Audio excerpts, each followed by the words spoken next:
Hello, my name is Thomas Garrett. This is the fifth in a series on writing the resume. We're going to talk today in this session about the information, hierarchy, and structure of your resume. This is extremely important. How you structure your resume. We are going to I suggest that you have only 4 sections in your resume. Now, why only 4? Because the person who's processing information needs a simple structure to hold that information in. It's very common for a person to write a resume and have a section called professional experience.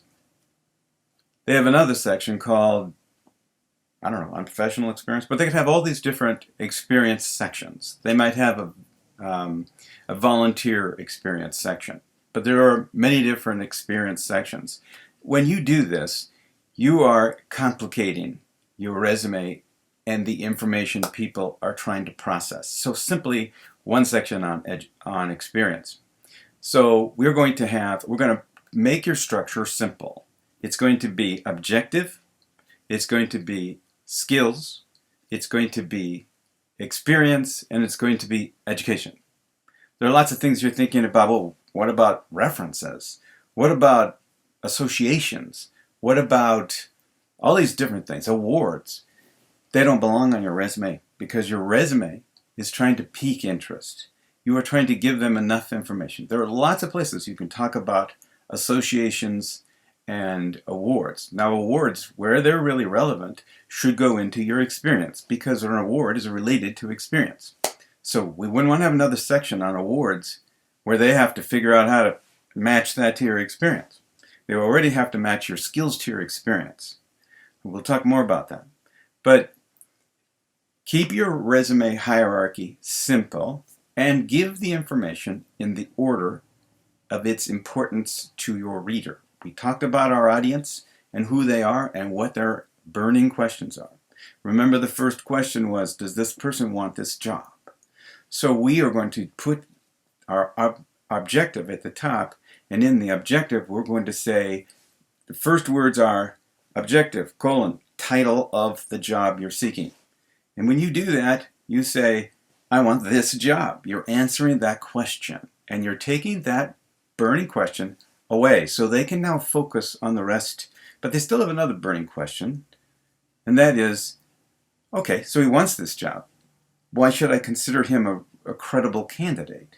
And you are going to make a very brief statement like, I want this job as head cook based on my 4 years experience in a 3-star restaurant working under Pierre whatever and my culinary cooking certificate from the XYZ Institute. Okay? That information is interesting to the employer. It's not a lot of detail. It's very brief, cuts to the chase, and says, I got experience, I got training. And they're going to say, okay, now we want to know more. Let's find out where you got that experience. Let's learn a little more about this person. We have piqued some interest. Our objective says the job and a brief statement of why you are a credible candidate. No subjective statements like you're hardworking or anything like that. Facts. Give them the facts. Okay. Next, after that is skills, because their next burning question is, okay, right, you are a cook and you have experience and you have some education, but can you make a flambeau or whatever you call those things? You know, there's a particular kind of food they want you to cook. And they don't really want anybody who can't do that. Have you done Creole? Have you cooked Creole food before? Because if your whole experience is simply short order cook for lunch and dinner, or breakfast and lunch, I'm sure you're great, but we need somebody who already knows how to make the Creole food that we specialize in. So that's a skills section. And in the skills section, you're going to give them the things that they said they wanted in their requirements on their job announcement. Job announcements are not always very useful, but there are some key words they're looking for. You're going to let them know you have those, and you're going to add others that you anticipate, knowing the job, that they're going to also appreciate. You're not going to try to throw in things that you're proud of, but they couldn't care less about. That's a mistake. You're also not going to flood them with 50 different skills that you have, even if you have 50 skills. It doesn't matter. Too many and they don't walk away with anything. It's like picking up a bunch of sticks of firewood. You take one too many, you'll drop the whole stack, and people reading your information are going to have the same problem. If you flood them with too much information, they will walk away with no information.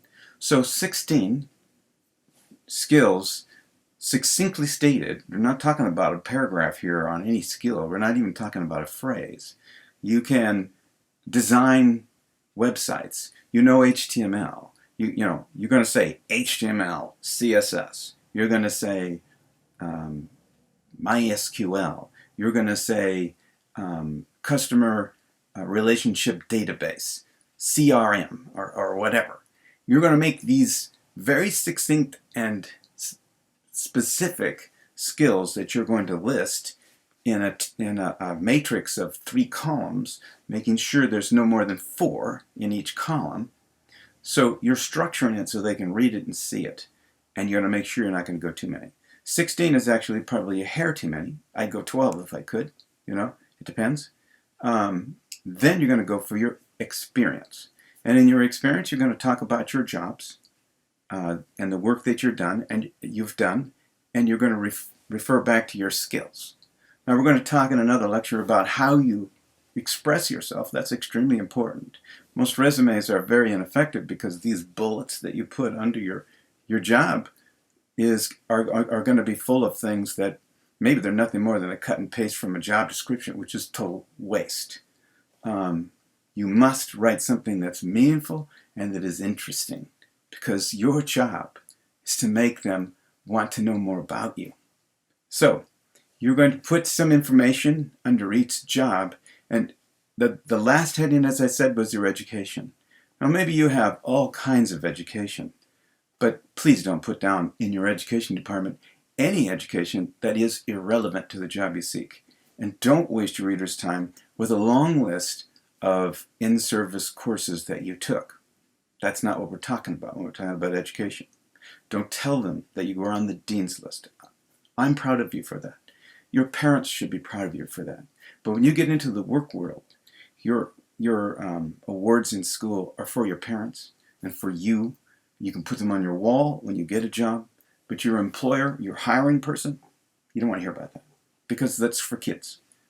Sorry, that's what it is. At least your hiring person is simply not interested in that. So don't waste their time. Don't tell them you have a teacher's certificate if you're looking for a job as a manager, because the teaching certificate is irrelevant and even works against you, because they're going to say, why do I want to hire a manager who's a teacher? I could give you an argument why that would be a good idea, but they're not thinking that. So give them the information that they need and nothing extra. You're proud of many things, but don't bore them with it. Save that for home parties and stuff like that. Save that for your friends who have to like you and listen to you. Thank you.